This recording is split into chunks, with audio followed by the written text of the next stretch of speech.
Avo mortals! My last video about Ammit's album The Dark Bleeding goes very well.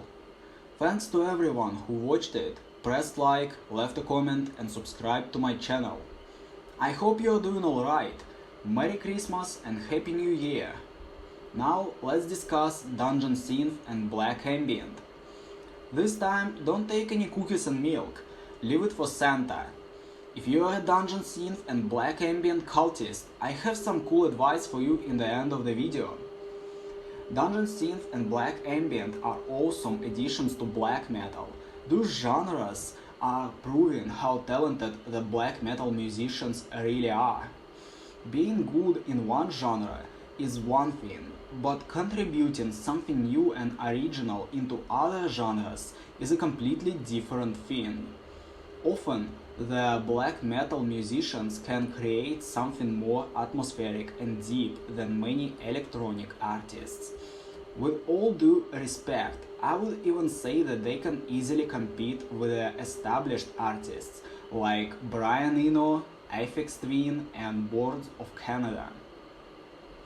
Dungeon Synth and Black Ambient appeared in about the same time as black metal, in the early 90s. Musicians wanted to make something so different from other extreme metal that they began experimenting. Some of the significant artists of that time were Burzum, Mortiis, the Black Legions and Darkness Enshroud.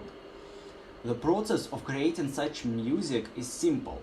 A black metal artist suddenly discovers an old synthesizer in his grandma's attic.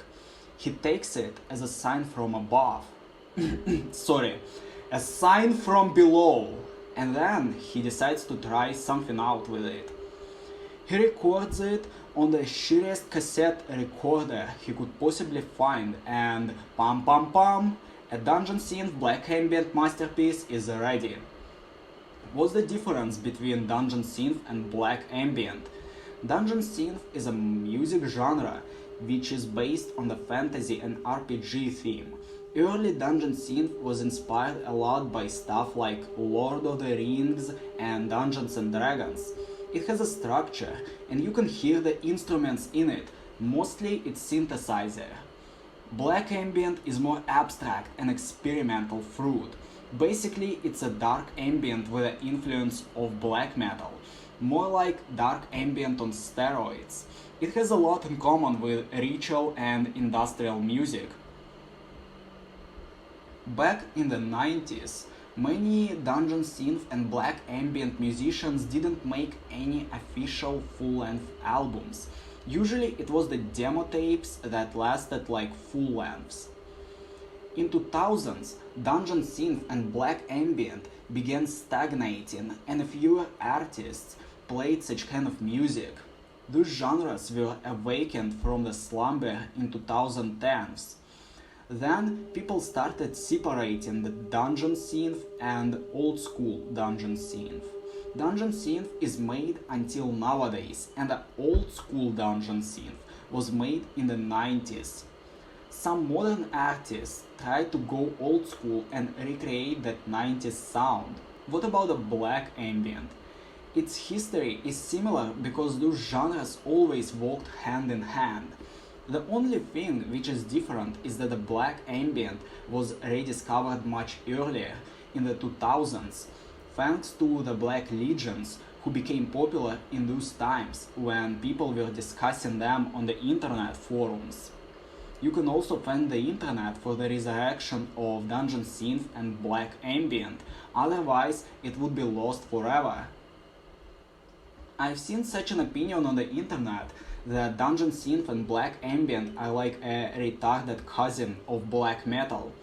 If anyone truly thinks so, I completely disagree. I think those genres in relation to black metal are more like two younger siblings. Dungeon Synth and Black Ambient are not only an amazing addition to black metal, but they also can be taken seriously on their own. I started listening to it in 2018. I knew one guy who was into such kind of music. From him I learned about Mortiis and the Black Legions. In the beginning, it wasn't really my cup of tea, but there was something about it.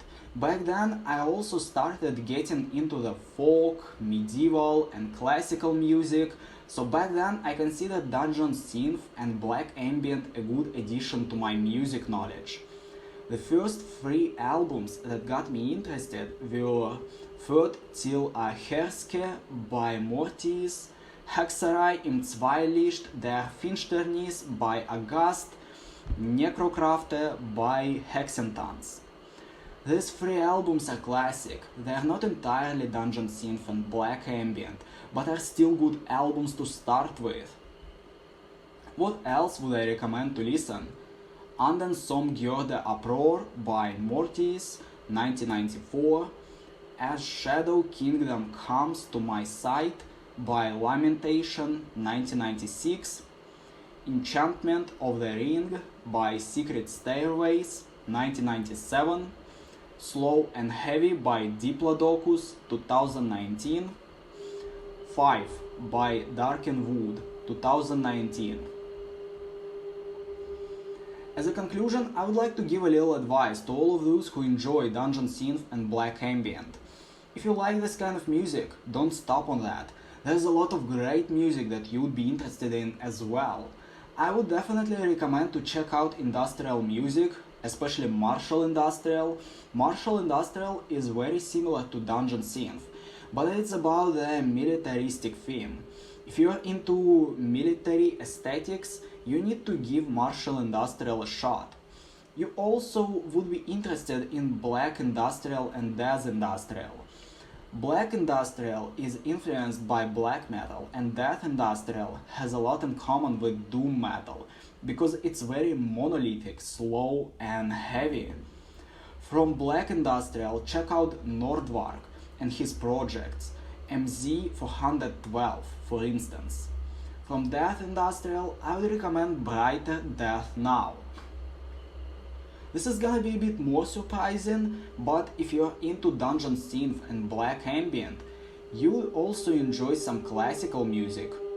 You totally need to listen to Czech classical music such as Antonin Dvorak, Leos Janacek and Bedrich Smetana. Why the classical music from Czech Republic and not other countries? I lived in Czech Republic for 7 months. Trust me, if dungeon synth was a country, it would be Czech Republic. Their music has a uniquely mysterious and gothic atmosphere that dungeon synth listeners would appreciate. You can start listening to Czech classical music from Stabat Mater by Antonin Dvorak.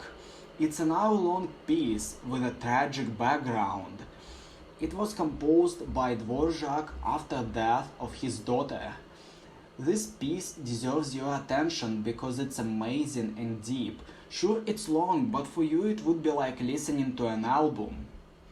What other classical music is worthy of your attention? It's definitely Renaissance and Baroque music. It's so aesthetically pleasing and otherworldly.